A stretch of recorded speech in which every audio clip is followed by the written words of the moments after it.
एक बार फिर से स्वागत है हमारे YouTube चैनल पे आपका। मैं हूं विकास। मैं हूं साक्षी। तो हम लोग देने वाले हैं पावर स्टार पवन सिंह के गाने पे रिएक्शन, जो बहुत ही ज़बरदस्त सॉन्ग है। बोलबम का सॉन्ग है, तो सॉन्ग का टाइटल है मर्दा गर्दा मिली। तो बहुत ही ज़बरदस्त आज का वीडियो होने वाला है। वीडियो में को ज़रूर पूरा देखिएगा। अगर पसंद आएगा तो हमारे चैनल को सब्सक्राइब कीजिएगा और वीडियो को लाइक कीजिएगा। चलिए हम वीडियो को देख लेते हैं। Let's go.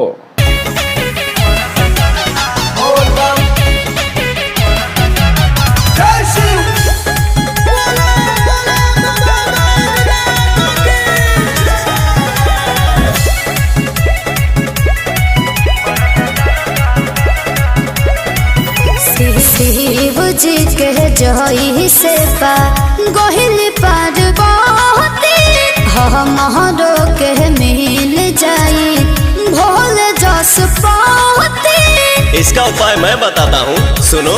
बोलिए दो। शिव जस खाए वाला भांग सुरती जरदा मिले, हत जवन लड़की भूखे ले कुंवारी में सोमारी मरदा करदा मिले, हत जाई के शिवाला बाप करे जल ढारी मरदा करदा मिले।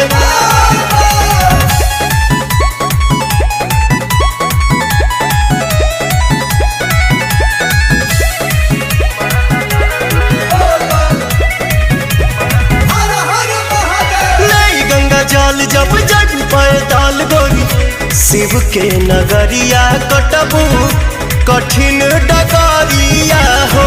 जाही के सुल्तानगंज से करब जल भरिया हो। सैया जिला भूखब हम सोर हो सो महरिया हो।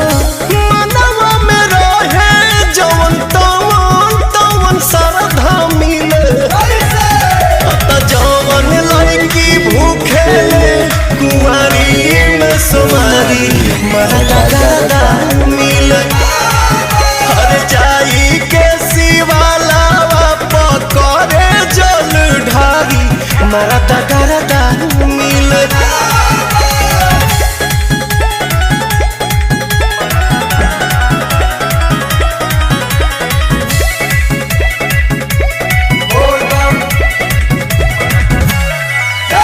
जोड़ा दोनों हाथ खुश हुई है भोलेनाथ गोरी दुनिया ऊपर दी है बिकिले खबर दी है। नाही गवार नाही कोनो राजकुमार चाही हमारा के दुल्हा पवन पावर सतार चाही। सुप्रियांशु जस अगुवाना बेदर्दा मिले, जवन लड़की भूखे ले कुंवारी में सोमारी मरदा गर्दा मिले, हर जाई के शिवाला पकड़े जल ढारी मरदा गर्दा मिले।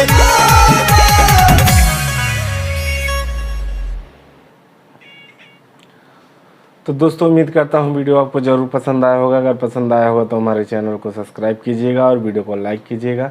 कमेंट में आप जरूर बताएं पावर स्टार का सॉन्ग आपको कैसा लगा। चलते मिलते हैं नेक्स्ट वीडियो में, तब तक के लिए नमस्कार, प्रणाम।